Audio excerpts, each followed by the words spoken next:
y'all. How's everybody doing? You guys are in for a great show. I'm a big fan of Patterson, and I'm really excited that he's here tonight. I want to say a couple things. First of all, I wanted to thank Debra Heesch for bringing Patterson and so many great acts here to Vashon. And listen, just really quick, I just wanted to say one thing about Patterson, and I don't know if you guys feel this anymore, but music is, I think we're losing track on the originality with music. Like everything's a competition, and you see these shows, yeah, let's see.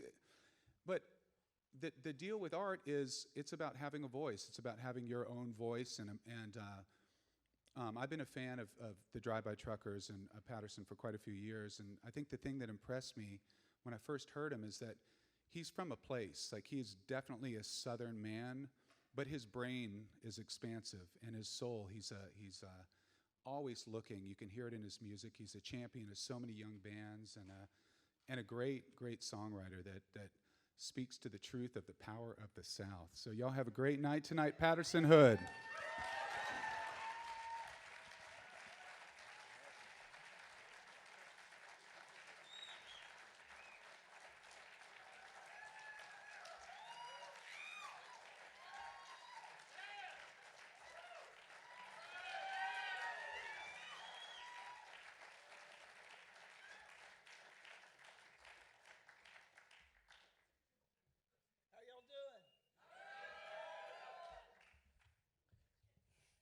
I've never been on this island before. It's beautiful.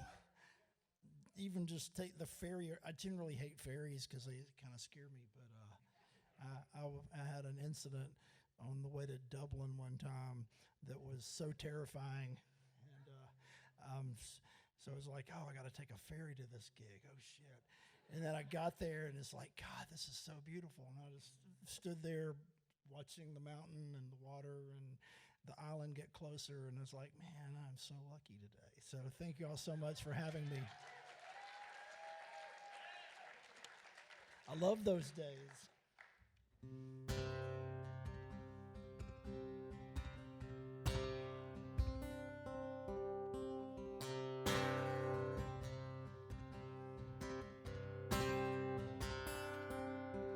On the first night of my drinking, I was looking for my keys. I was half blind and stinking and bloody at the knees. I had a built-in fever and bright red cheeks, but disposition of valleys and peaks. It was all in fun, didn't hurt no one, till I went back for more. Then there was damage done, but I made it home and woke up on the floor.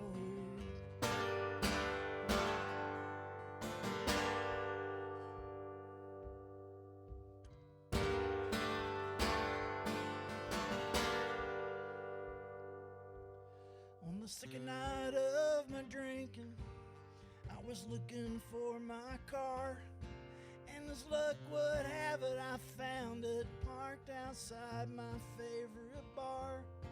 I had a built-in fever and bright red cheeks, but disposition of valleys and peaks. It was all in fun till I shot my gun. The neighbors called the law. They didn't take me in, but they let it sink in. I was headed for a fall.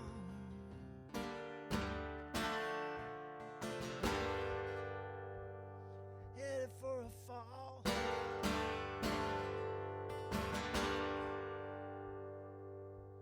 On the third night of my drinking, I was staring at your house. I had my dick in my hand, I was convinced some man was in there hiding out. I had a foot on your door, you had me down on the floor. I woke up next morning and my jaw was sore. Then I was back at the bar and I was wanting some more. Then I was back at the bar and I was wanting some more. Then I was back at the bar and I was wanting some more till they tried to cut me off.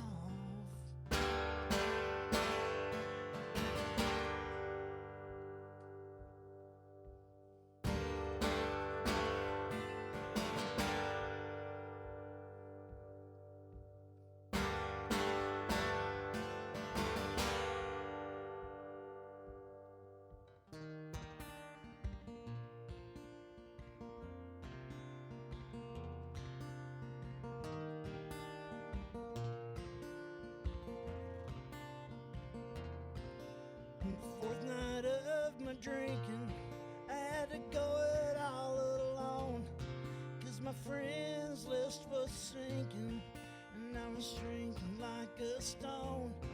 I had a steely eye and a mouthful of grit, but disposition had gone full tilt. There was a taste in my mouth, I wasn't liking it. Guess it will be through with me before I'm through with it. Guess it will be through with me before I'm through with it. Guess it will be through with me before I'm through with it.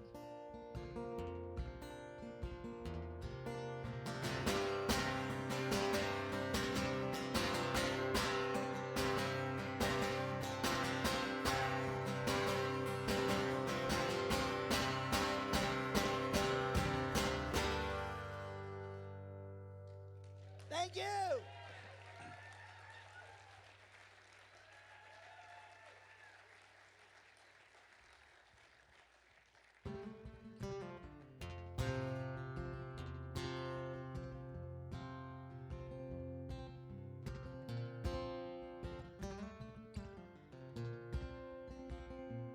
You was talking on that cell phone, driving your Mercedes way too fast. All of a sudden there was just dial tone. You hit the pilings on the overpass, and your whole life glanced before you from the old days in the honky tonks to that last drink of vodka and all them miles in between. George Jones, better leave that cell phone alone. Don't be talking as you try to get back home. If you don't change your ways, my friend, you'll be singing duets with Tammy again.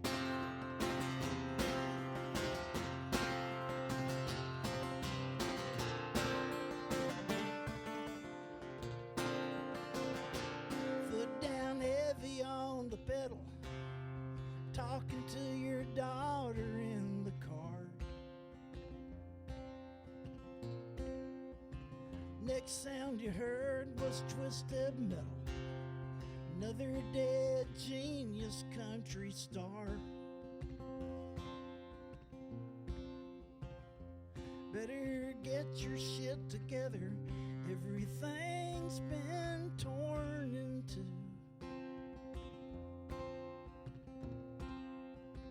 Good thing your liver's made of leather, else we'd all be learning the likes of you, George Jones. Better leave that cell phone alone. Don't be talking as you try to get back home. If you don't change your ways, my friend, you'll be singing duets with Tammy again.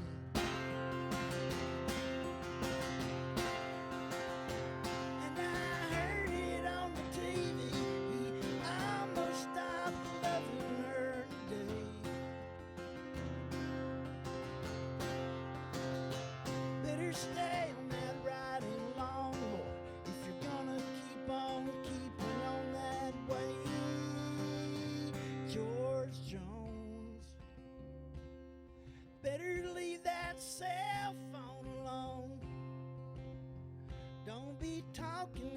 try to get back home. If you don't change your ways, my friend, George Jones.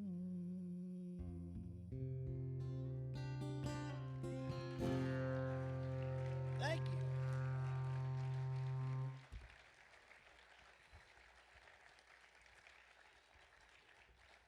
I'm going to sing this one out to my dear friend Mark.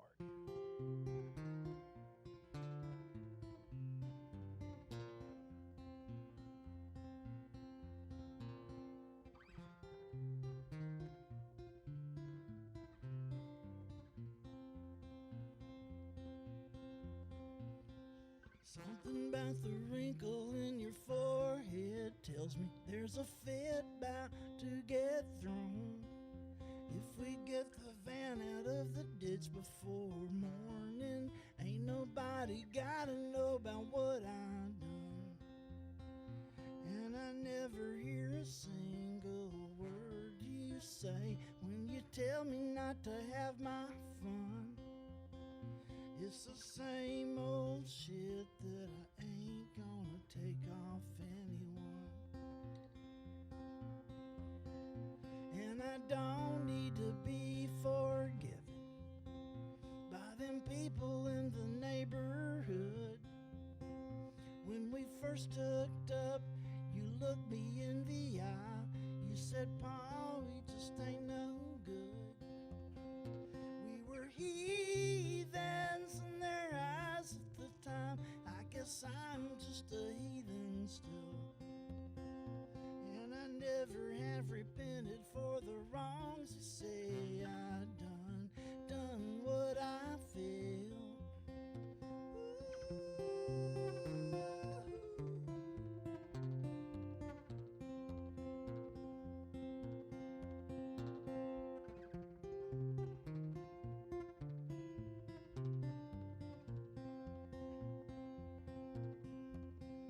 Was a difficult delivery. Now it's growing up mean and strong. When you tell me that it's getting just a little bit tight, ain't the first time I've been outgrown. And I'm gonna push a little harder. She ain't reft till the rods are thrown, and I'll walk away.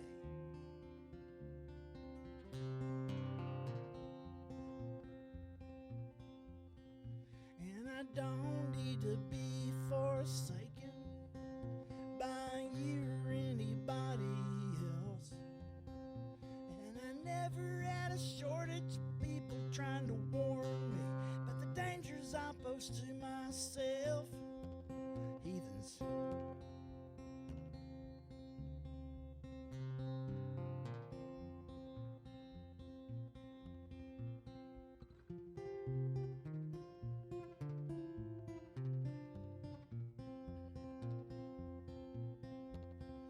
These times can take their toll sometimes, and I know you feel the same way too. It just gets so hard to keep between the ditches when the roads wind the way they do.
Thank you.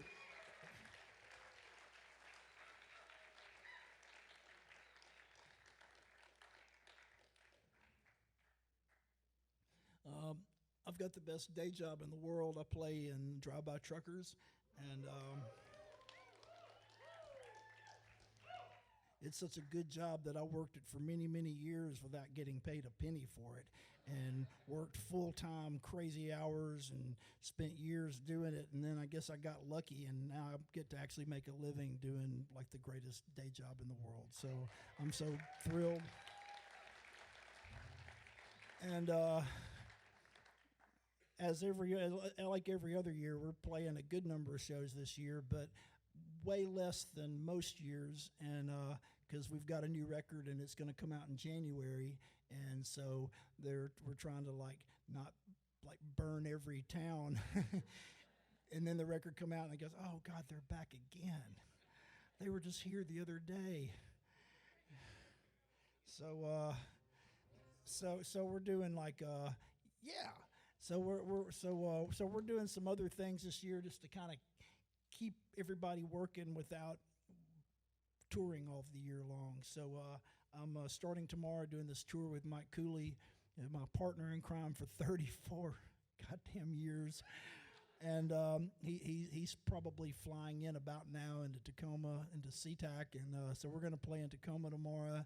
And then I think we're playing this weekend in Seattle at the Tractor. And we're working our way down to L.A. and Portland. And we're even going to play Eugene.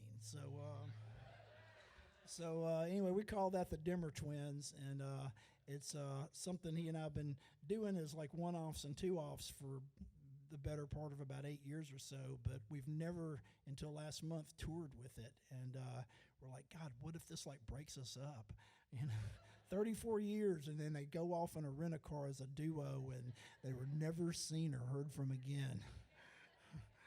Bodies were never found. Who knows?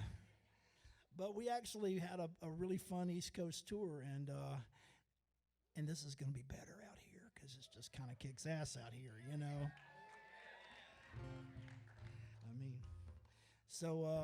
But I'll play y'all. I'll probably play a couple of different songs off the new record over the course of the night. I'm gonna do this one first. When we put out American Band and back in 2016, and we kind of thought we'd probably tour behind it for a few months, and then the election would happen and it'd be obsolete, and we'd probably just find other things to do, and maybe I'd make a solo record. I don't know. And then, of course, things worked out a little differently. And so we basically toured for that record for 3 years straight, and the better part of 3 years straight. And it came time to start thinking about making a follow-up. And I couldn't write a goddamn thing. I would just, everything I'd try to write just was not anything like what I wanted to write about, or even, I don't know. And so it was like kind of the worst writer's block ever. And I'm not really given to those that often, but it was a pretty bad one. And I think I spent 8 months writing the first song, and then it's like, well, that's all I got. But a little over a year ago, we were coming out this way. We were driving cross country, and we had played in Sioux Falls, South Dakota in January. And I got to tell you, they're not kidding anybody. There's nothing south about South Dakota in January. I had a friend who lived there, and he was in town for it, and he was like, man, let's go out. I want to take you and show you the falls. I'm like, are you fucking kidding me? There's a heater in this room. I don't want to go outside that door, man. It's like, I wasn't built for this. So he took me out to see the falls, and it wasn't falling. It was just standing there perfectly stiff. So it's pretty impressive. So the next day we were driving, and we had a show in 2 days in Missoula, and I love Missoula.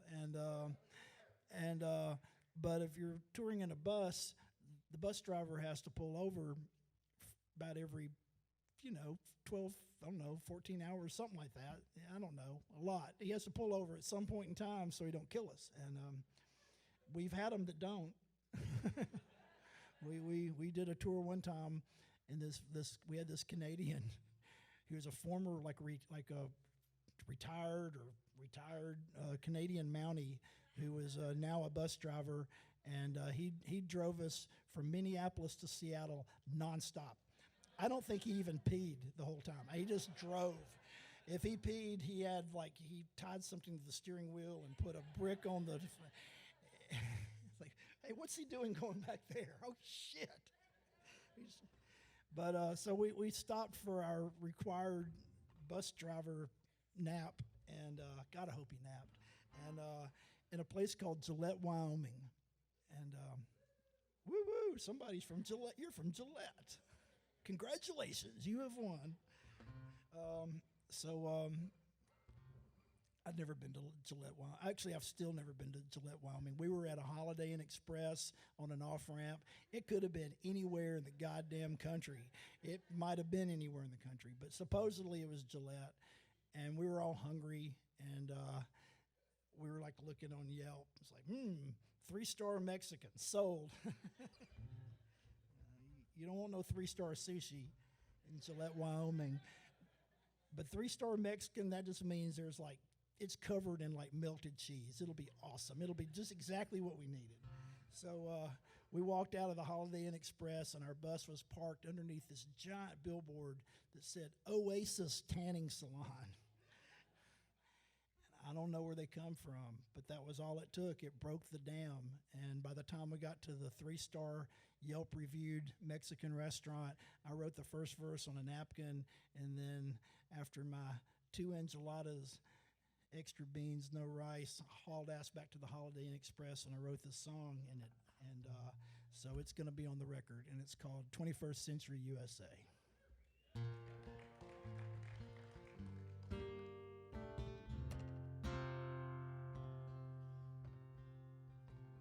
The parking lot beyond Oasis Tan, down the street from the Mexican restaurant beyond the auto zone, and the place is hawking payday loans. There's a Kmart and a KFC, a fitness center and an Applebee's, a Wells Fargo and a Taco John's, a good time bar to get your bad swerve on.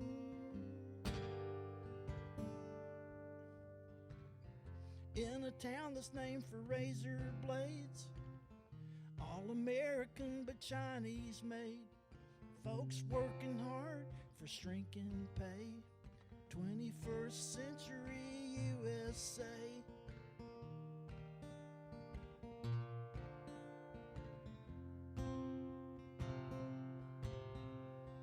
Out I-90 we might see you pass, we got coal and methane gas. We got jobs where the work is hard, and stores to max out your credit cards. In a town that ain't nowhere near, just like every town everywhere, folks working hard for shrinking pay.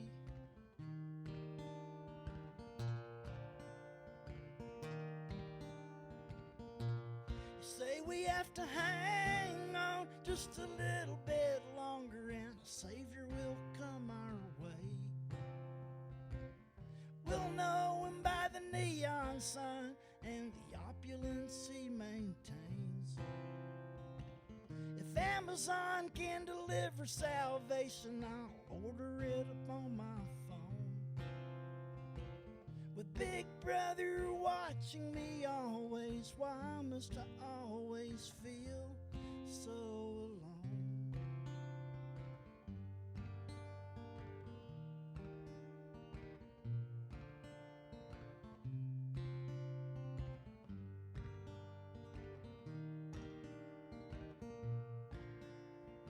Men working hard for not enough at best, women working just as hard for less. They get together late at night at bars and bang each other like crashing cars. Working hard, but it don't seem enough. Calloused hearts make even love seem tough. Prescription pills to make the pain hurt less, until your calloused heart just needs a rest.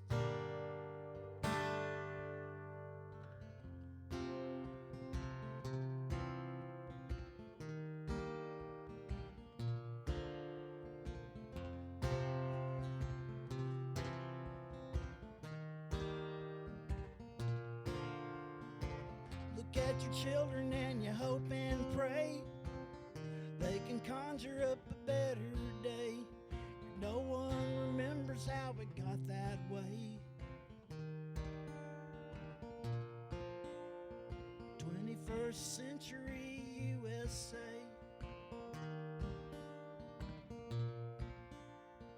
21st century USA.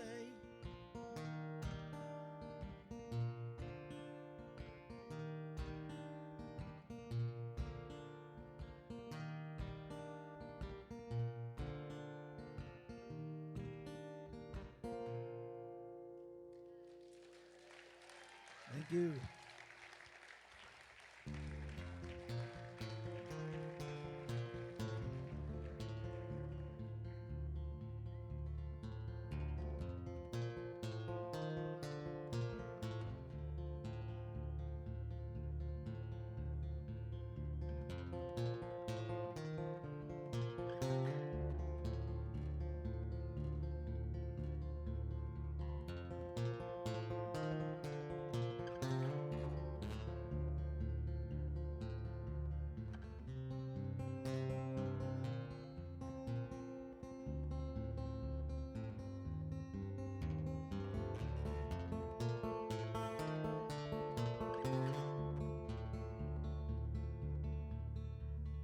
Always been a religious man, I've always been a religious man. I bet the banker and it felt like sin, he turned my bailout down. Banker man let into me, let into me, let into me.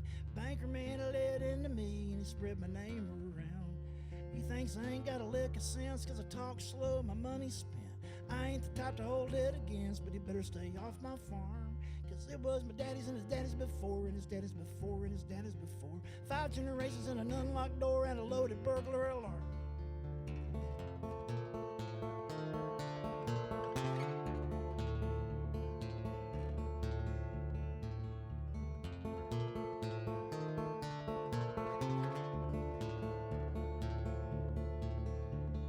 Lots of pictures of my pretty family, lots of pictures of my pretty family, lots of pictures of my pretty family in the house where we was born. The house stood through 5 tornadoes, droughts, floods, and 5 tornadoes. Rather wrestle an alligator than to want a banker to scorn. Cause he won't even look me in the eye, just takes my land and apologize. Pen and paper and a friendly smile, he said the deed is done. Sound of ears my daddy spinning, sound of ears my daddy spinning, sound of ears my daddy spinning over what the banker got.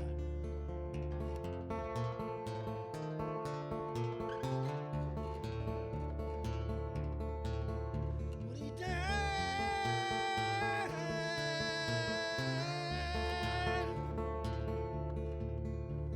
I think I'm invited for some hot roast beef and mashed potatoes and sweet tea, followed up with some nana pudding and a walk around the farm and show him the view from McGeetown Hill and ask him how it feels to lose the last thing on earth that's real. I'd rather lose my legs and arms, rather bury his body in the old sinkhole, rather bury his body in the old sinkhole, rather bury his body in the old sinkhole. 'Cause I'm tired of waiting around, waiting around, waiting around, waiting around, waiting around for it to trickle down, trickle down, trickle down, trickle down, trickle down.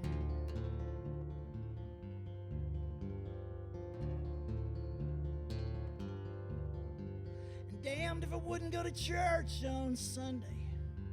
Damned if I wouldn't go to church on Sunday. Damned if I wouldn't go to church on Sunday. Look the preacher in the eye.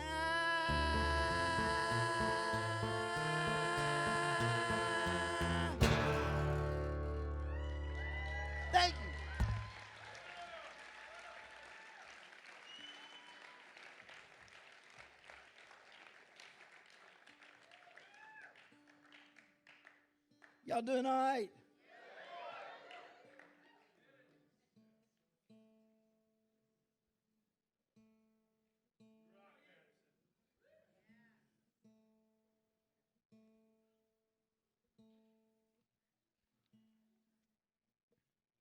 Anybody read the paper today?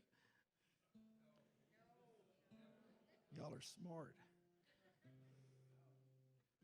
Just wondering. It was entertaining.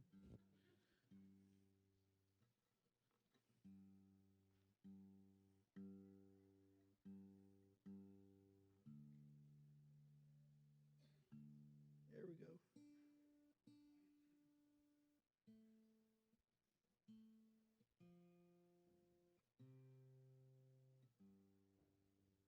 on.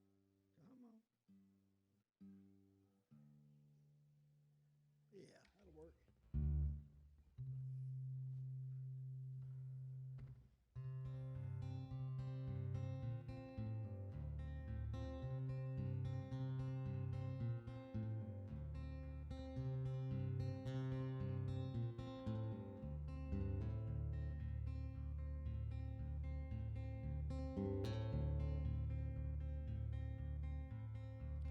42, my granddad was drafted by the Army.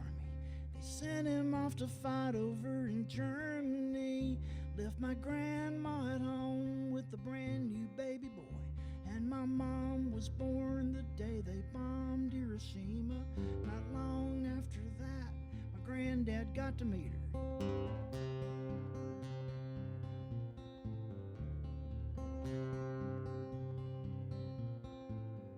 Got a job and commuted from Alabama to Kentucky, but still he would have told you he was lucky just to watch his pretty bride push them babies down the street, and the way that the cars all lined up behind her, the way that the traffic backed up behind her. Ooh.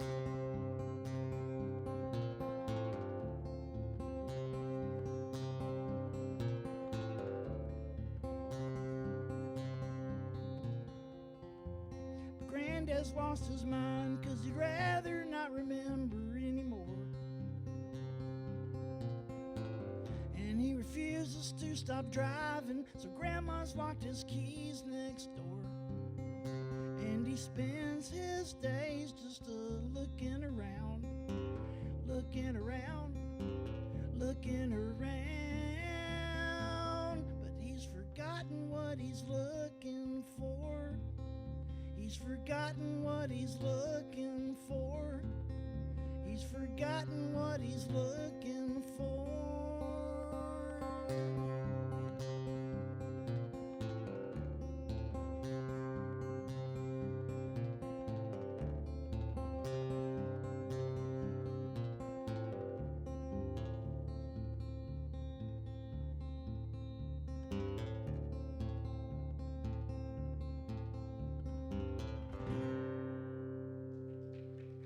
Thank you.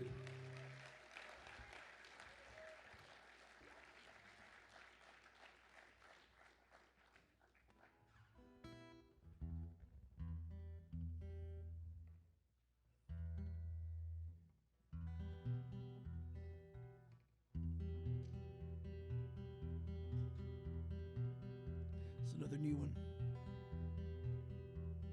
Strong as the day was long, Rosemary would sing along, wheels rolling steady down the way. The ashtray, it would fill up twice, the windows down felt nice as miles stretched the twilight of the day. Driving up I-55, Mississippi zooming by, salvation in the cool November air. I'm looking for a mixture that could paint a pretty picture of the wind blowing through Rosemary's hair.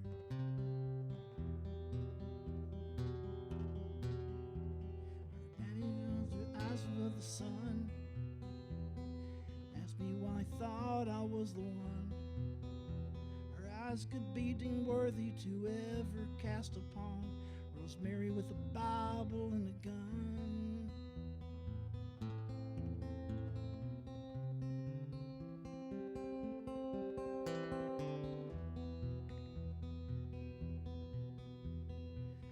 was more than smitten by the words as they were written and the opportunities awaiting there. Our time was etched and promised till the truth came down upon us, sending all our hopes into despair. We took our leave and headed north, the tank at $20 worth. Highway called my name like sirens call. 25 and on the run, William Eggleston. Parking lots of neon in the fall.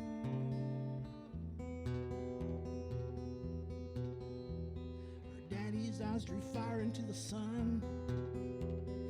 Asked me why I thought I was the one whose eyes could be deemed worthy to ever cast upon Rosemary with a Bible and a gun. When kiss goodnight the night to light the dawn. This roller coaster highway can't compare to the fun of Memphis saturated and decaying on the run. Rosemary with a Bible and a gun.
When he reached the gates of heaven, he didn't understand. He knew his friends were coming over. Or was it all a dream? Was it all a crazy dream? Saw them laying there before him. What were they doing there?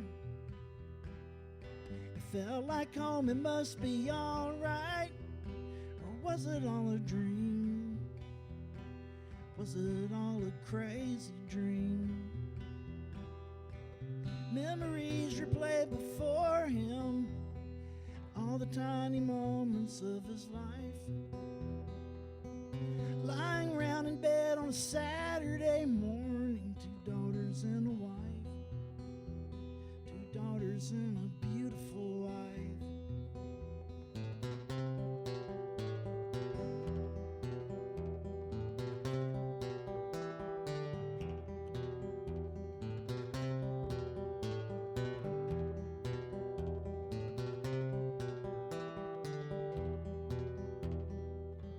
While on earth his friends come over, shocked and horrified. Dolls and flowers by the storefront, and everybody cried. Everybody cried and cried.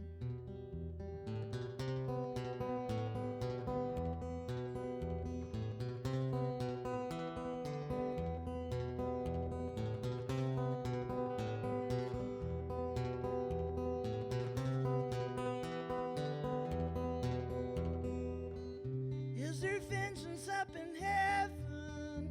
Are those things left behind? Maybe every day is Saturday morning. 2 daughters and a wife. 2 daughters and a beautiful wife. 2 daughters and a beautiful wife. 2 daughters and a beautiful wife.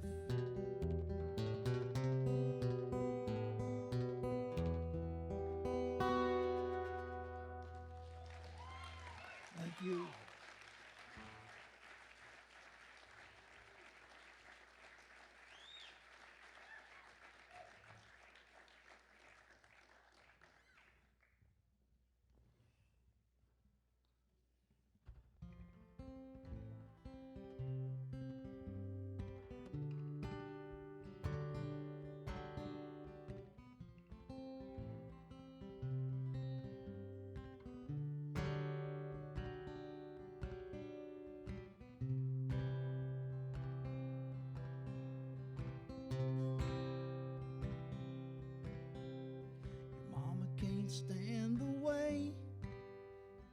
lay around all day and lean on her to help you on your way.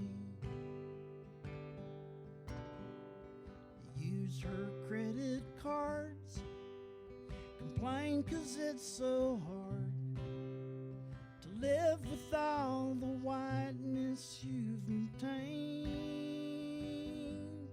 Ooh.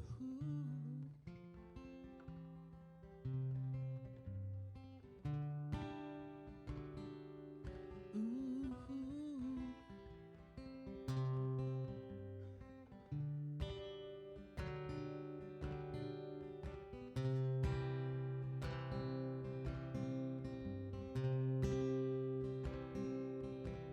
So you pack up all your things and cut them apron strings and set out for a drastic change of scene.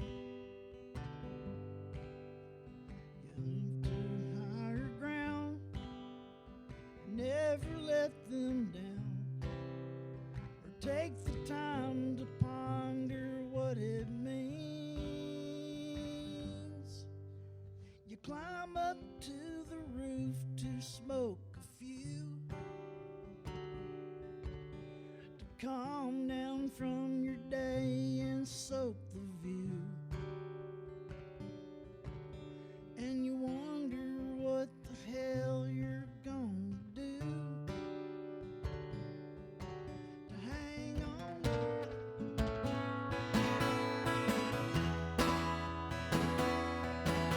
Hang on.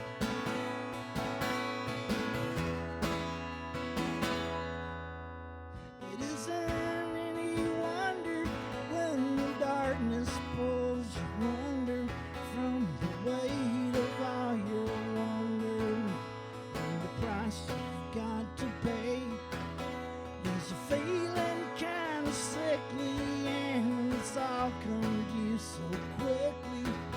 It's hard to get out from under it.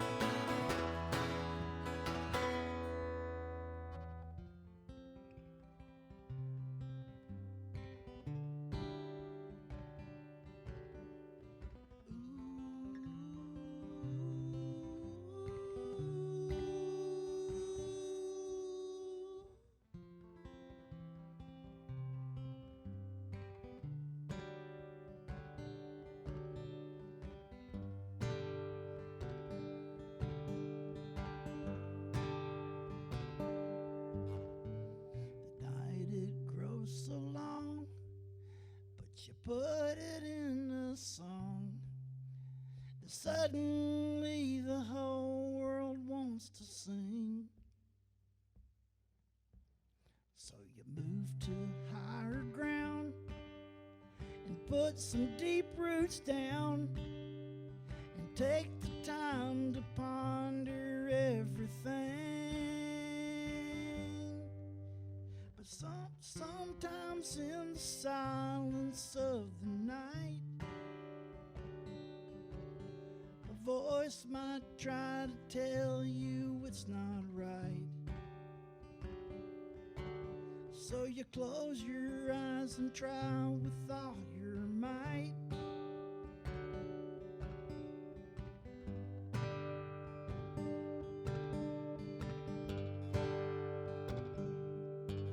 To hang on.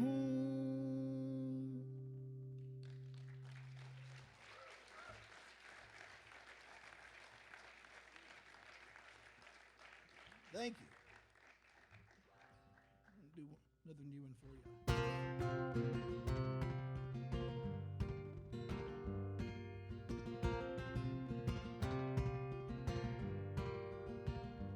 When the carnage was over, you could hear the cell phones ringing.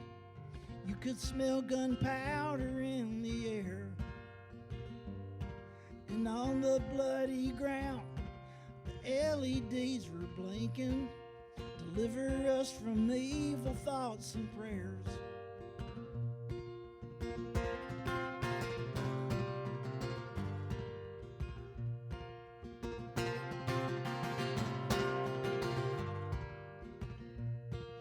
lined up on the playground, their hands are in the air. See it on our news feed and we cry out in despair. They're counting up the casualties, everyone's keeping score. There's always someone to blame, nowhere to hide anymore. Thoughts and prayers, thoughts and prayers.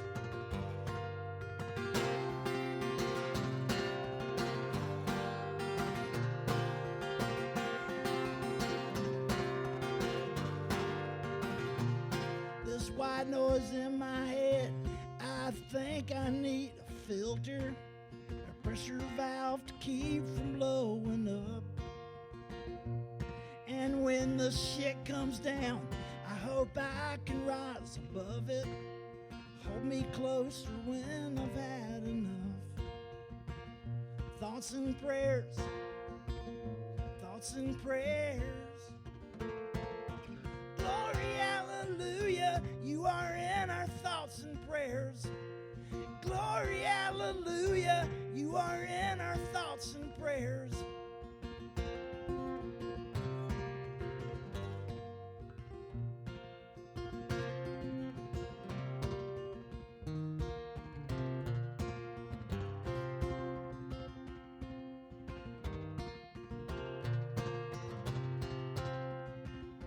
The flat earth just realized as he flew through the skies, the curve of the horizon as he fell.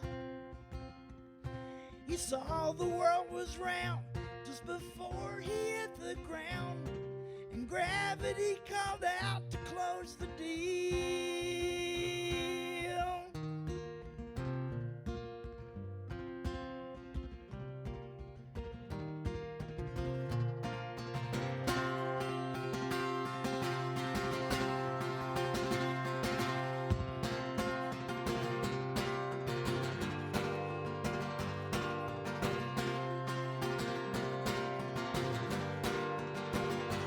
My children's eyes look at me and they ask me to explain.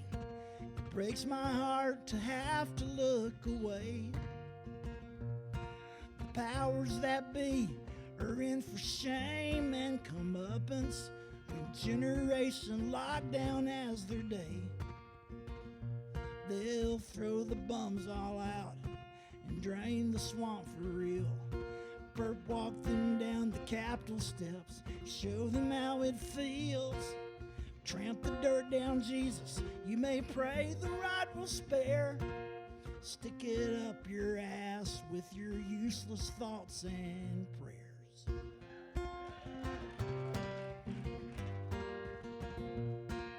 Stick it up your ass with your useless thoughts and prayers.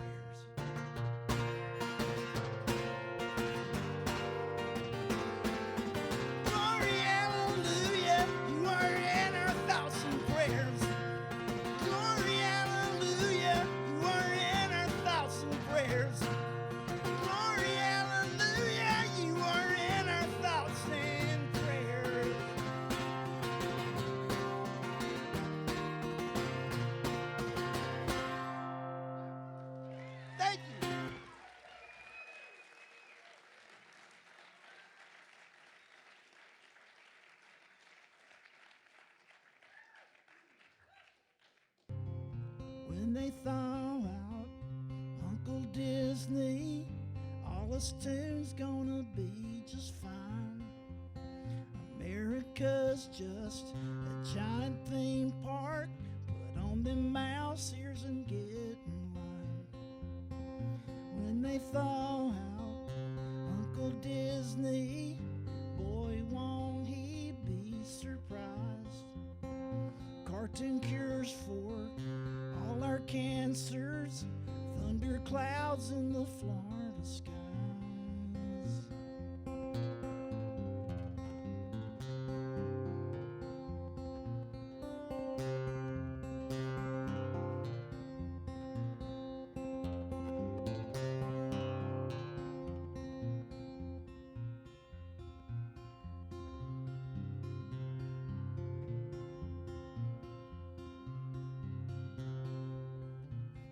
they thaw out Uncle Disney, you'll be coming back to me to stay. I'll be waiting for you to call me when they roll them credits and the music stays.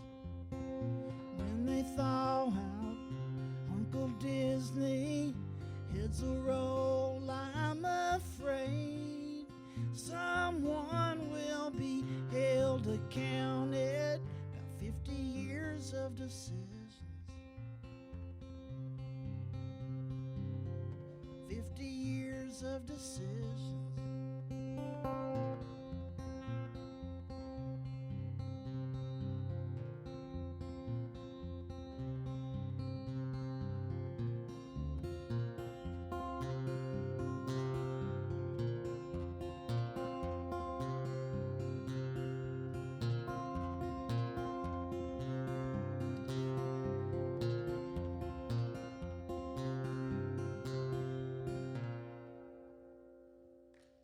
Thank you.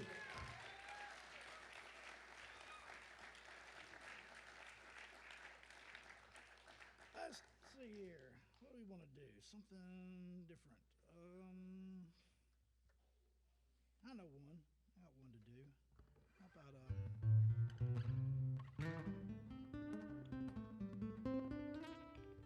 I grew up in the Muscle Shoals area in North Alabama, in the northwest corner of Alabama. And it's a crazy little place. It's right there, right in what they call the Tennessee Valley, right where the Tennessee River drops down into Alabama, just right there in the corner by Tennessee and Mississippi. And so we were like 15 miles from Tennessee and 25 miles from Mississippi, basically. And how far is Kentucky? That was a long way. Yeah. That was my granddaddy. He had a shittier commute than most people, and but I think he drove to Bowling Green. I think was the town, and that's a long way. I don't think I've even ever been to Bowling Green, but yeah. Maybe I won't, or maybe I'm missing something great. I might be missing out on Bowling Green, Kentucky. God damn it! What have I been missing all this time? That was some heavy shit. But when I grew up there, my hometown's got it's really some crazy shit about it. I mean, first of all, Helen Keller came from there. There's like 4 towns together that make up the Shoals area, and one of them's Tuscumbia, and that's where the miracle worker happened and all that shit. That's where Helen Keller had the fountain and had her breakthrough, and so she's from there. And then W.C. Handy, who they consider the father of the blues, he's from my hometown of Florence, which is on the north side of the Tennessee River right there. And then Sam Phillips, who basically invented rock and roll, was also from just outside of Florence, a little community called McGeetown, which was where my grandmother grew up. She grew up about 2 farms down from the Phillips farm, and they weren't allowed to play with them Phillips boys, but for whatever reason. And they went to elementary school together. And my grandmother and Sam, they were the same age. And then he left and moved to Memphis and discovered Johnny Cash and Carl Perkins and Jerry Lee Lewis and Charlie Rich, and was the first person ever to record Howlin' Wolf and somebody else, somebody famous. And then in the 60s, there was something called Muscle Shoals Sound, and there was like these 2 studios initially 1 studio, and then it grew to be a bunch of studios, and people would come and record there with the local pickers who were just kind of badass. And my dad was one of those guys, and he was part of the Muscle Shoals rhythm section, and one of the swampers, as they call them, and they made some amazing records. Aretha Franklin came and recorded there, and she recorded "I Never Loved a Man the Way I Love You." was a one-take wonder at that studio. And Wilson Pickett recorded "Hey Jude" with Duane Allman there, and Boz Scaggs did Loan Me a Dime, and Staple Singers did I'll Take You There, and all this crazy shit happened there, and yet it was a dry county. And if you wanted to buy beer, you had to drive 15 miles to the Tennessee state line or go to a bootlegger right down the street. And it was awesome as a teenager who liked to drink, because bootleggers didn't give a shit how old you were. If you had the money, they would sell it to you, and so it was killer. Thank you, Dry County, for my alcoholism at a young age. And then around the time I started college and turned legal age, they legalized liquor, and so I had this vision. It's like, oh man, now our town's going to become like cool as shit. There's going to be all these cool clubs, and all the good bands are going to come, and Husker Du's going to play, you know, and REM's going to play my hometown. But no, instead, all the club owners that had the honky tonks up at the state line just opened honky tonks in Muscle Shoals, and it was pretty. And when I formed my band with Cooley, Adam's House Cat, our first band together, we were literally the only band in town playing original music, playing our own songs, and that wasn't considered. That didn't go in the asset column for our band, at least not around there. And so there was really nowhere for us to play, and it was frustrating. And probably the best of the clubs in town was called Club 13, and they had penny beer, and they usually just played disco music or had cover bands that wore spandex and had. This is the late '80s, so peroxide hair and all that, and they didn't really like Adam's House Cat that much there, but the owner was a pretty nice guy, and he felt sorry for us, so he'd throw us a bone every now and then. He'd let us play on a Wednesday night for the door, and we'd make $30, and every now and then there'd be like a hairdo cover band that needed an opening act, and so he would book us, and I think that was his sick little joke, because he knew that we'd just come in like Cooley would wear a dress, and we would just be totally obnoxious and punk rock as hell, and everybody would hate us, and we'd get our $100 and go home. And so I wrote a love song for Club 13, and anybody that comes from a shithole town, even a shithole town with a wonderful history, maybe can relate. This song's called Welcome to Club 13.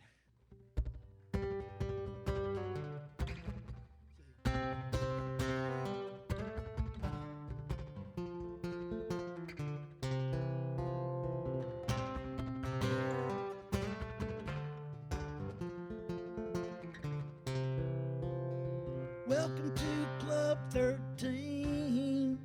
All the usual suspects are hanging around. The bartenders can't be bothered, but we're all glad you're hanging around. The door guy's got an attitude, the disco lights I've seen. The crowd is sometimes rude.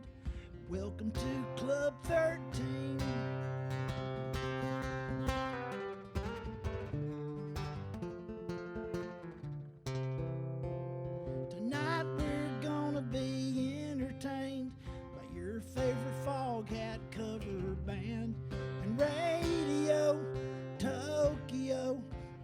Sweet home Afghanistan. Welcome to Club 13. Penny beer and cheap cocaine. The girls warmed up by tan beds, and orphans left out in the rain. Sidewinders in spandex. The parking lot is packed.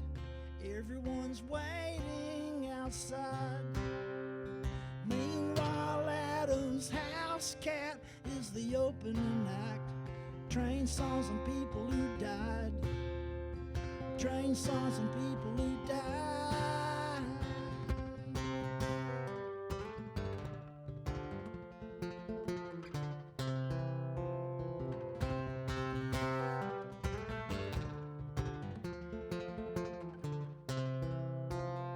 Welcome to Club 13. We'll be back same time next year to play you all our pretty songs until they drag us out of here. And maybe we'll be horse farm drunk, and maybe we'll act out obscene. Muscle Shoals just need some punk. Welcome to Club 13. Welcome to Club 13. Our glory days did kinda suck, and everyone needs a friend, and everyone needs a fuck. And when we pass this way again, notify our next of kin.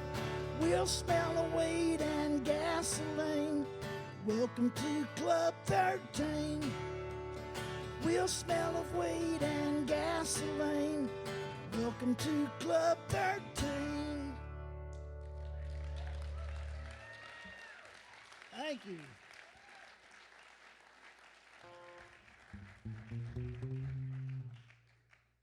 So people ask me, they say, so did all that shit, is that really all true, or do you make that shit up? And I always say, yeah.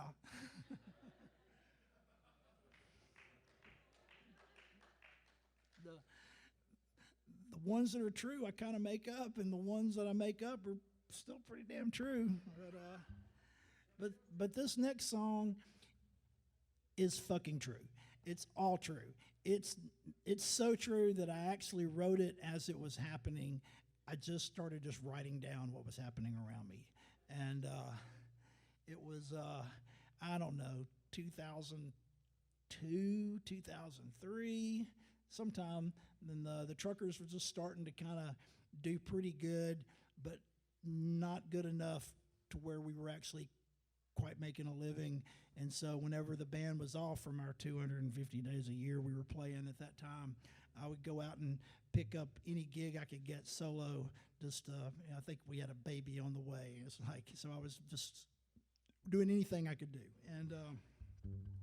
And I had this gig opening for a band that used to be a really big band, and they were kind of long in the tooth right at that time, and they weren't doing real good. And but nonetheless, they were kind enough to let me open for them. And I was there, and I was watching the whole thing kind of play out, and it was kind of depressing because they were really good. They were really good, and they just were not being treated as they deserved. And there was a mechanical bull involved, and there was an ambulance that came because of the mechanical bull, and then at some point in time the drug dealer came, and I just gave him all my money, and then I quit writing the song, and I woke up the next day and drove to Jackson, Mississippi, I think, and had a gig there, and I opened up my guitar case, and there was a song I'd written, and I was like, wow, it's like half a song. It's pretty good. I need to finish it. And then I couldn't, and years passed, and I couldn't finish the damn song, and it kind of just became a joke for a while to me, and then it just got to where I just kind of moved on, and meanwhile my life changed drastically, and I had a kid, and eventually another one, and I quit doing those kind of drugs, and pretty much right after I wrote the song, actually, and so I don't know. One day it occurred. I had the Technicolor ending I needed, and I wrote the rest of the song, and it's called The Opening Act.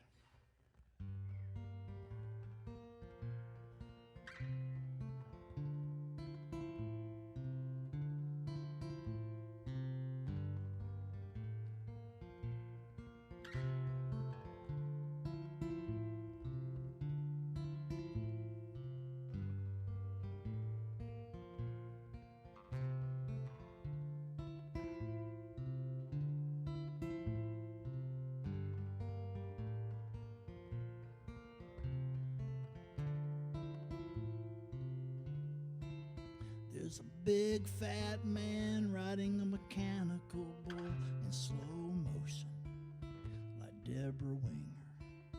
And he gets knocked off, and I think he's hurt. It's a bitch facing facts and figures. There's a band on stage that used to be here's their own, but no one's listening, and they're asked to turn down, and they politely oblige. Ain't no such thing as a free ride.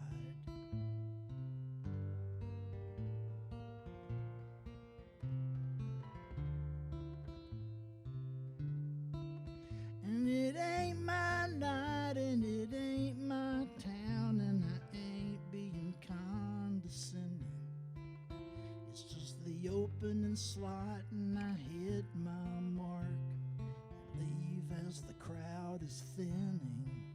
But the man's on the guest list, so I guess it'll be alright. The man's on the guest list, so I guess it'll be alright. Man's on the guest list, so I guess it'll be alright.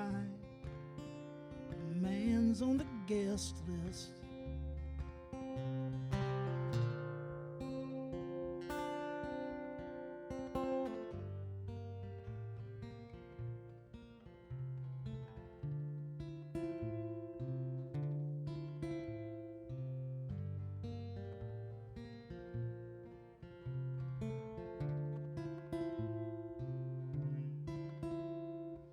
And then a little while, the paramedics come and they haul off that urban bovine Knievel. And I see my friend, and I give him all my money and tell myself it's a necessary evil.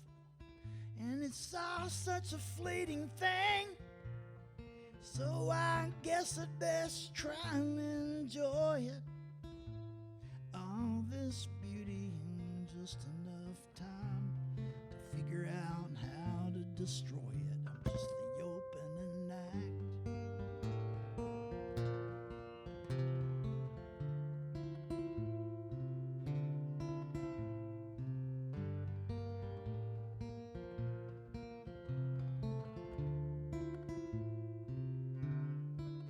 And it ain't my night, and it ain't my town, but I'd be lying if I said I can't relate. It's just the opening act, and the van is packed. I'm hauling ass to another state.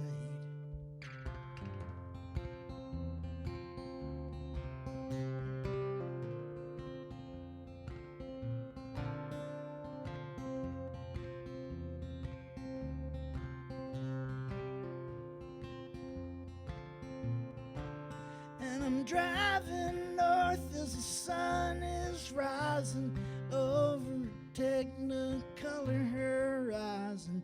Reach out to touch you and you're not there. You're 1,000 miles away from here. And I turned on the radio and heard some preacher talking salvation. The tank is half full. I reached over and changed the station.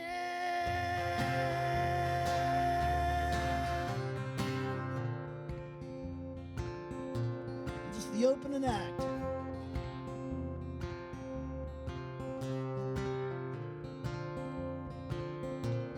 No, no, no.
Thank you.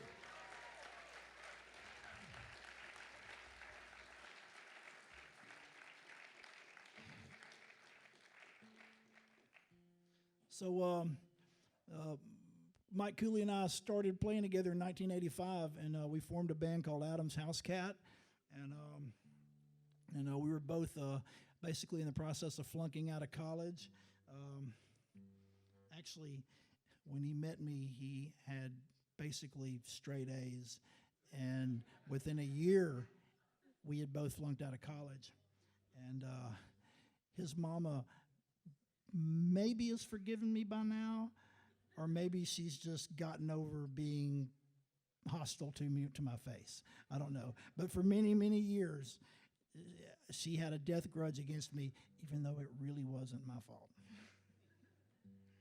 Just saying.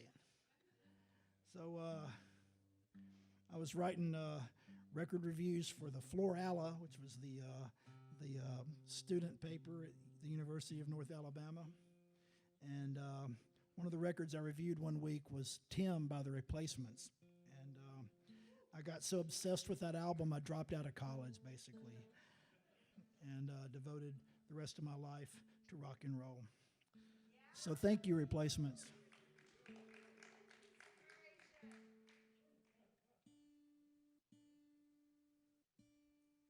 And Adam's House Cat played together till 1991, and we were in the process of trying to relocate the band to Memphis, Tennessee, and it broke up the band, and it nearly killed us, and it might have killed one of us, actually, and so it was a pretty rough time, and we had just finished making our album. It was like our dream record. It was the record that we were going to use to show the world and take over the world, and instead we moved to Memphis and broke up.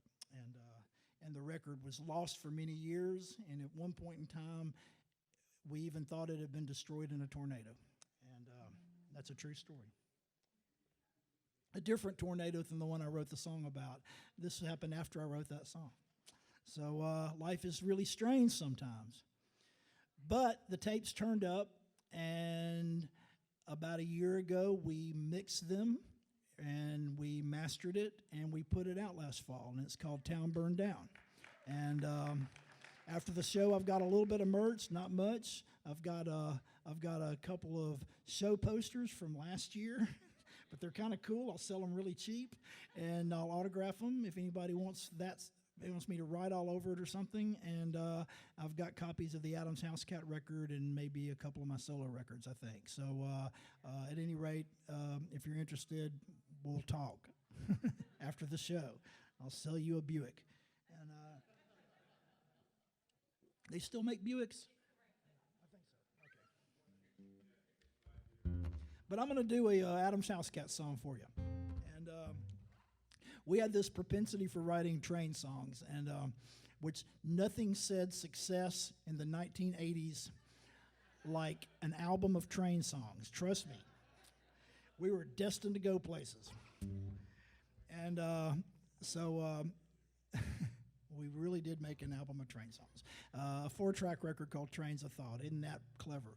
And it was the 80s. And then we re-recorded a couple of those songs for Town Burned Down, and I'm going to do one of those now. I wrote this song in 1986, somewhere in Mississippi, and it's called 6 O'Clock Train.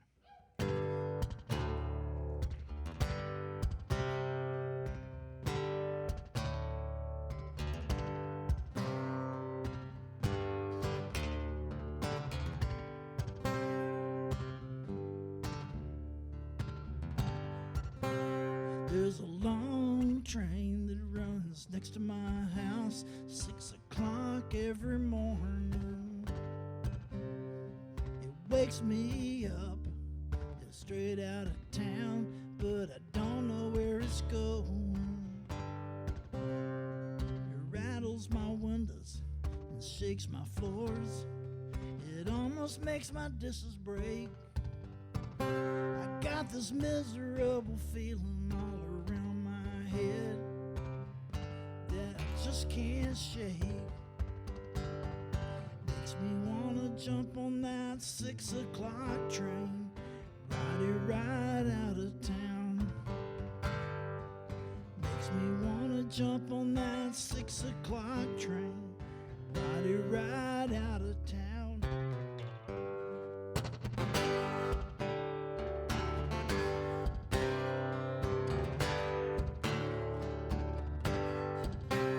There's this ignorant way of thinking that's so widespread among some people in my hometown. They persecute you if you're different when everything's the same. Oh, when it's bringing me down. They got this hypocrite notion about not rocking the boat.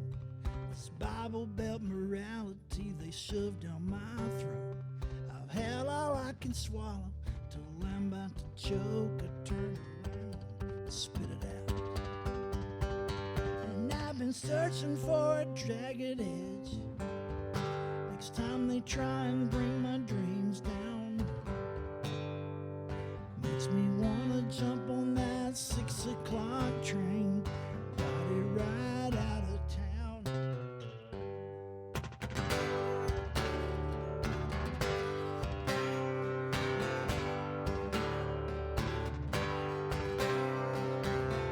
Getting tired of running round in circles, but I can't find an off-ramp.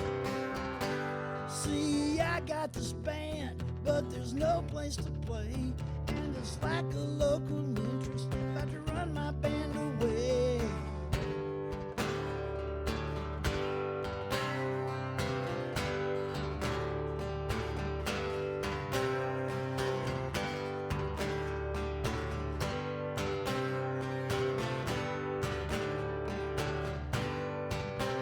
There's a long train that runs next to my house.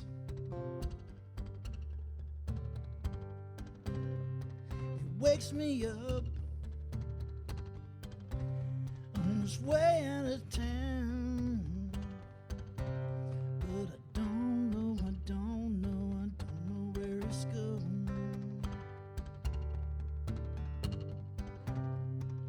I don't know where it's going.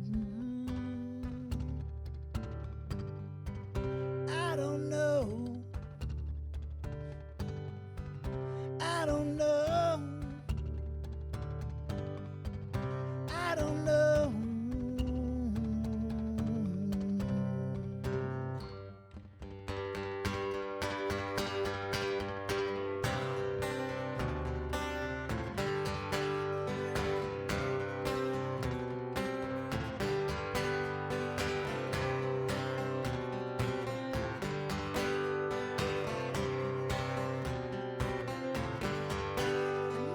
Makes me wanna jump on that 6 o'clock train. Body right out of town. Jump on that 6 o'clock train. Body right out of town. Thank you.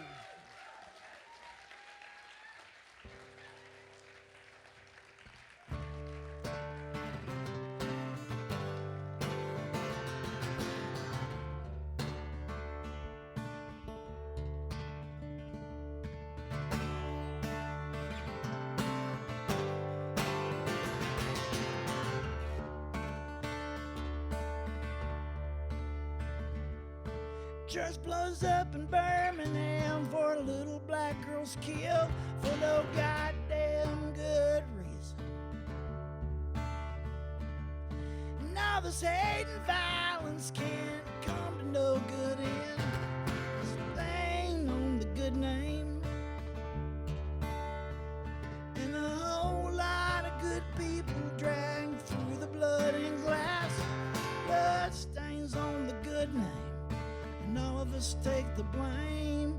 Meanwhile in North Alabama, Wilson Pickett comes to town to record some sweet soul music. Get that muscle Shoals sound.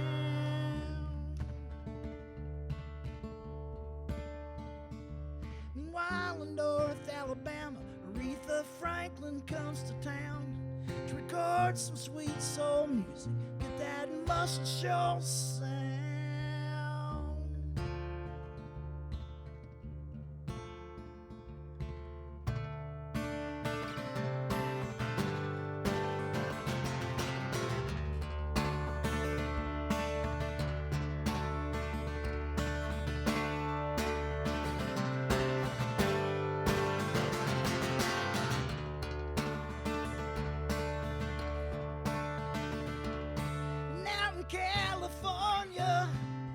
rock star from Canada wrote a couple of great songs about the bad shit that went down. Southern man in Alabama certainly told some truth, but there's a lot of good folks down here, and Neil Young just wasn't around. Meanwhile, in North Alabama, Leonard Skinner comes to town to record with Jimmy Johnson at Muscle Shoals Sound. And they met some real fine people, not a bunch of racist pieces of shit. And they wrote a song about it, and that song became a hit. Ronnie and Neil, rock stars today ain't half as real. Speaking their minds on how they feel, let your guitars blast for Ronnie and Neil. Fuck yeah!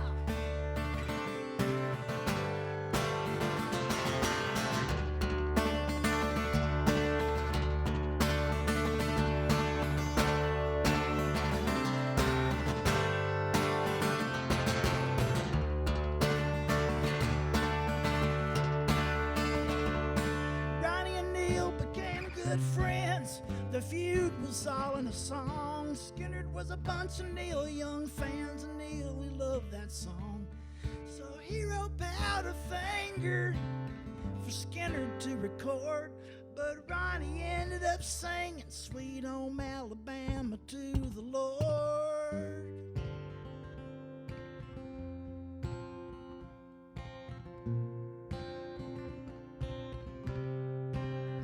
Urban legend has it that Neil helped carry Ronnie to the ground. But to my way of thinking, a Southern man still need both of them around. Ronnie and Neil, Ronnie and Neil. Ronnie and Neil, Ronnie and Neil. Ronnie and Neil, Ronnie and Neil. Rock stars today ain't half as real. Speaking their minds on how they feel. Let your guitars blast for Ronnie and Neil. Let your guitars blast for Ronnie and Neil. Let your guitars blast for Ronnie and Neil.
Well, all right, thank you. Please have me back sometime. I really want to come back here. This is a beautiful, beautiful island.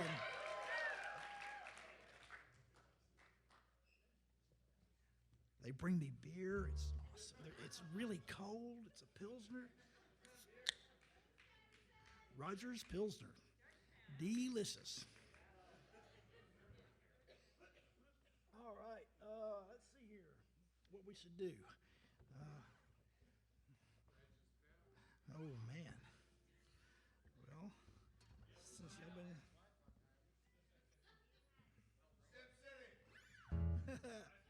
been... maybe tomorrow night. That's Cooley's song, but that's Cooley's song too. But so tomorrow y'all come and yell those at him and see what happens. He's not as sweet as me. Oh, he's pretty nice. I'm just kidding.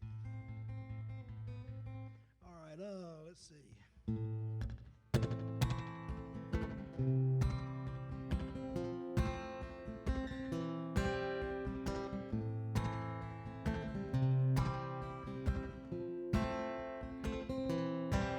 Got a brand new car that drinks a bunch of gas. Got a house in a neighborhood that's fading fast. Got a dog and a cat that don't fight too much.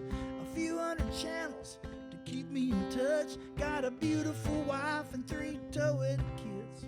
A bunch of big secrets I'd kill to keep hid. I don't know God, but I fear His wrath. I'm trying to stay focused on the righteous path.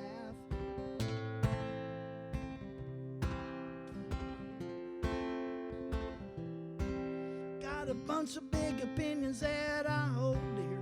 Got a whole lot of debt and a whole lot of fear. Got an itch that needs scratching, but it feels alright. The need to blow it out in Vashon tonight. Double in a bucket and a case of beer. A boat that ain't seen the water in years. More bills than money, I can do the math. I'm trying to stay focused on the righteous path. I'm trying to stay focused as we drive down the road. From the ditches and the curves and the heavy load. Ain't worried about things that ain't in my grasp. We're trying to stay focused on the righteous path. Trying to stay focused on the righteous path. This is a friend of mine I've known all my life. Can't get it right no matter how hard he tries. Got kids he ain't seen, a bunch of ex-wives, a list of bad intentions about 8 miles wide. Trouble with the law and the IRS, and where he'll get the money's anybody's guess. He's a long way off, but if he was to ask, he'd say I'm trying to stand on it. I'm trying to stay focused as we drive down the road. Like back in high school before the heavy load. Now the brakes are thin and the curves are flat. We're trying to hold steady on the righteous path. Trying to hold steady on the righteous path. We're hanging out. We're hanging on. We're doing the best we can to keep on keeping on. We got messed up minds for these messed up times, and it's a thin, thin line.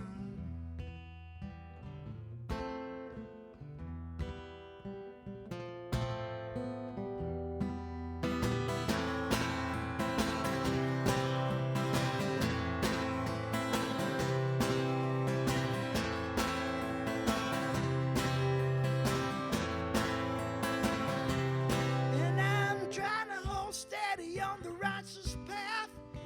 80 miles an hour with a worn-out map. Ain't worried about things that ain't in my grasp. We're trying to hold steady on the righteous path. Trying to hold steady on the righteous path.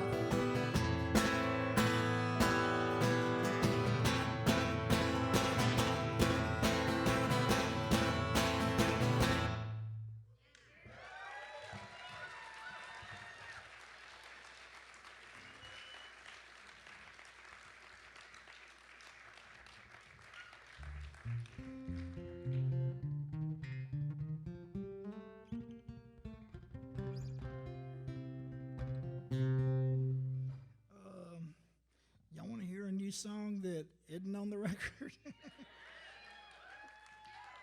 So, back when I really didn't know if there'd be like another trucker record this soon, I started writing what's going to be eventually my next solo record, and I got a bunch of it written, but and I got a lot of time to write the rest because there is another trucker record, and we're going to be busy as hell, and so it's going to be a while before I get to make that solo record, but this song will be on it when I do. And I wrote it, God damn, it's been almost 2 years. I didn't realize it'd been that long. Time flies. I got out my cheat sheet and my glasses. So wrote this song for my mom, and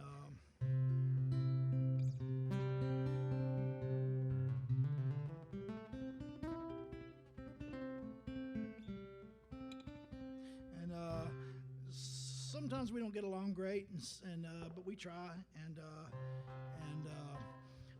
But she. Well, I'll put it this way. I wrote 18 Wheels of Love for her, and when she married my stepdad, who's now dead, Chester, and he was a truck driver, and but years would pass, and Mom, I guess, forgot about that song, and she'd go, you could write a song about your mother sometime, and like I did. It was a hit. I mean, at least on our scale of things, it was kind of like a hit for us. It was like one of our early hits. And hell, we did it on Austin City Limits, for Christ's sake. I mean, that's a hit, right? And, I got asked to. This is some crazy shit. I got asked to do the commencement speech for the college I flunked out of, and that's how fucking crazy my life is. And I just moved to the Northwest from Georgia, and I flew home and gave the commencement speech, and I was terrified. It's the scariest thing that's ever happened to me in my entire life. I was absolutely. I don't ever get stage shy. I one time got to play Pete Seeger's 90th birthday party at Madison Square Gardens, standing next to Bruce Springsteen, who's like my hero. I wasn't scared. I loved it. But standing there in the college I flunked out of, having to just talk for 15 minutes while wearing that crazy purple gown and hat, little tassel thing, man, I was terrified. And I get through it. I live in Portland, dude. So I come backstage. Everything's backstage to me. I come backstage after doing the commencement speech, and I'm so relieved because I didn't do anything majorly embarrassing or terrible. And my mom's standing there. She goes, you didn't even mention your mother. So that's my mom. So at any rate, she called me on the phone. Or actually, no, she didn't. I called her on the phone. But I called her on the phone. She don't ever call me. I called her on the phone and a couple years ago, and we actually had this like really lovely conversation. It was great. It was the best. And she was being really, really sweet. And I hung up, and I felt kind of sad and depressed. It's like, damn, it's like she's getting older, and she's not in very good health, and we're not as close as we probably ought to be. And I wrote this song for her. And I played it for my wife, and she's like, God damn, that's a really pretty, beautiful, sweet song you wrote about your mother. She's going to hate it. and then I played it for my sister, and Lila was like, I can't believe you wrote such a sweet, nice song about our mother. She's going to hate it. So I'm going to play y'all that song. And,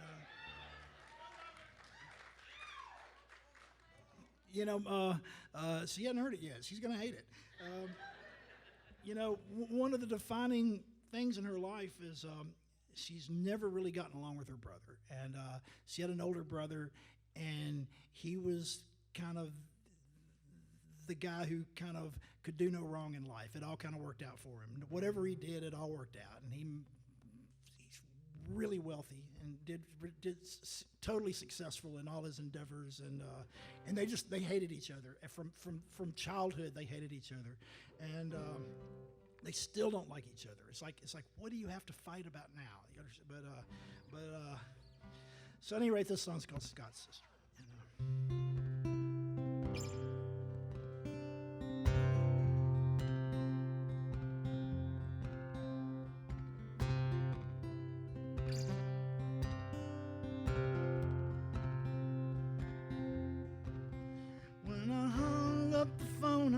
Sadness and doubt. I opened up my veins and my mama came out. There's a feeling in my heart like a fever blister. You always hated being Scott's sister. There's a whole lot of miles between you and here. There's a bookload of history and a bucket full of tears. You don't choose your family.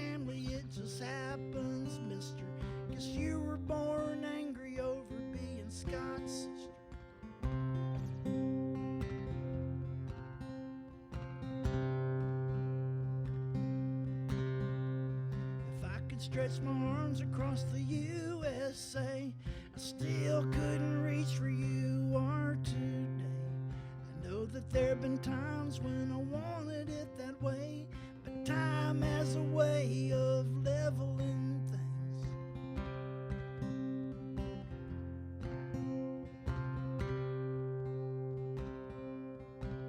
There were plenty of bad times I thought you were mean. Good times getting blizzards at the Dairy Queen. You taught me how to use my words like a twister, leaving havoc in my wake just like Scott's sister.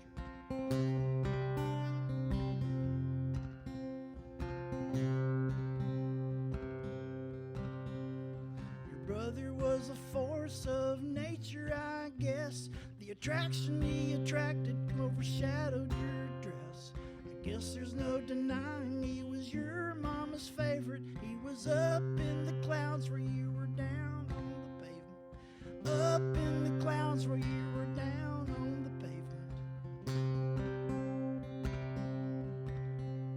My kids really love you even though they barely know you. I'm trying to come to terms with the debts I owe you.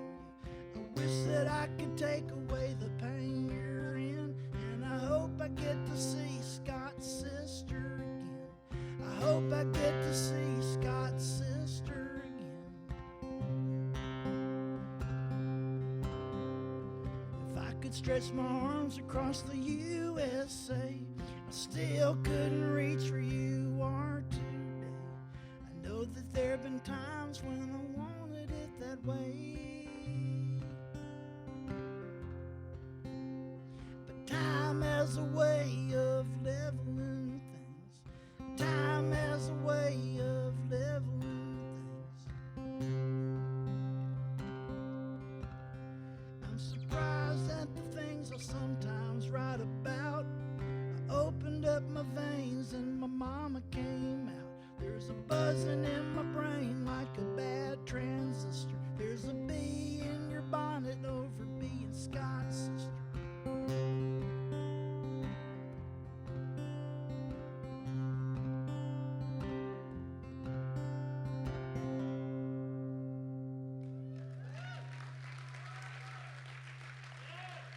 Y'all, I'm going to do one more. Thank y'all so much. It's been wonderful.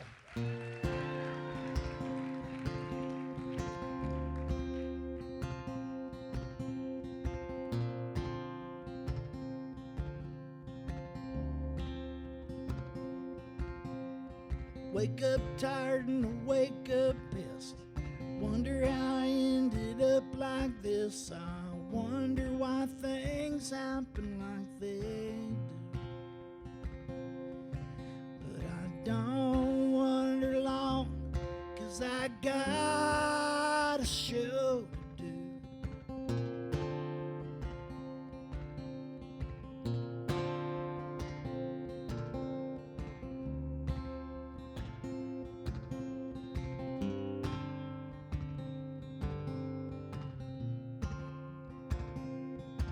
I'm sick at my stomach from the AZT. Broke at my bank 'cause the shit ain't free. But I'm here to stay at least another week or two. And I can't die now 'cause I got another show to do.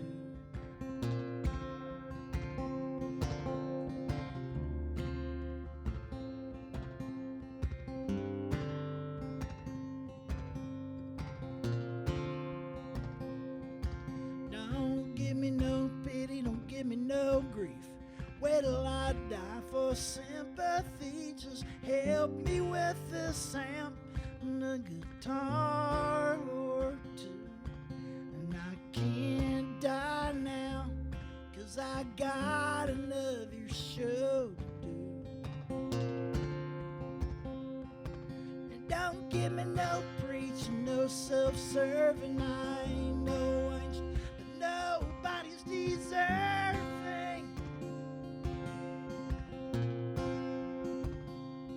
I can dance on my own grave, thank you.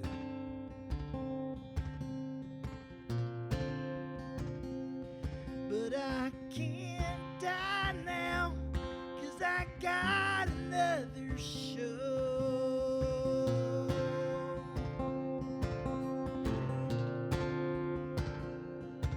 And some people keep saying it won't last long, but I got my bands, I got my songs, liquor, beer, and nicotine to help me along. And I'm drunk and stubborn as they come, chain smoking, guitar picking, till I'm gone, gone, gone, gone.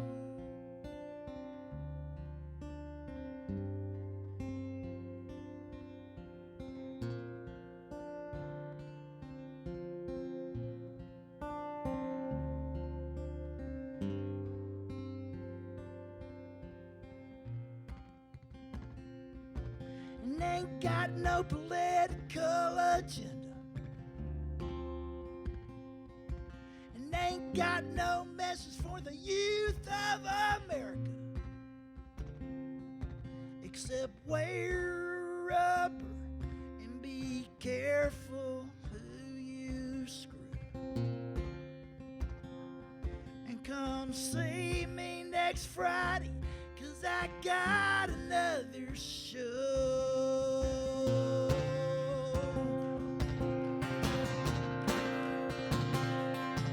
Some people stop living long before they die,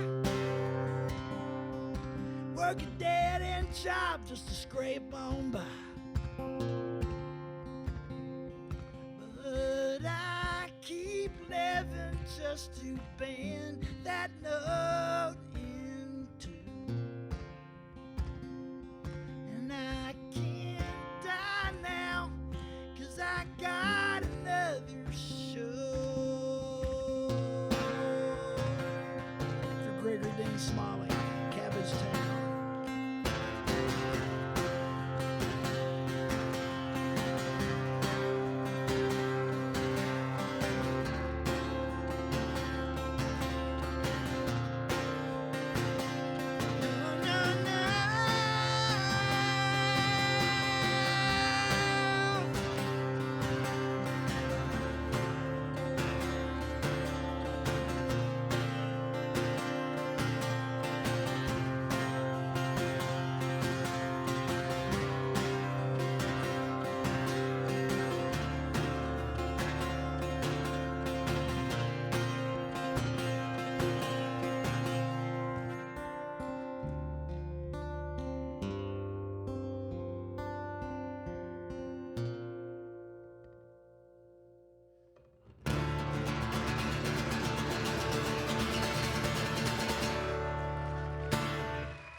Hey, y'all, Patterson's going to be selling merch in just a sec, so meet him out in the lobby.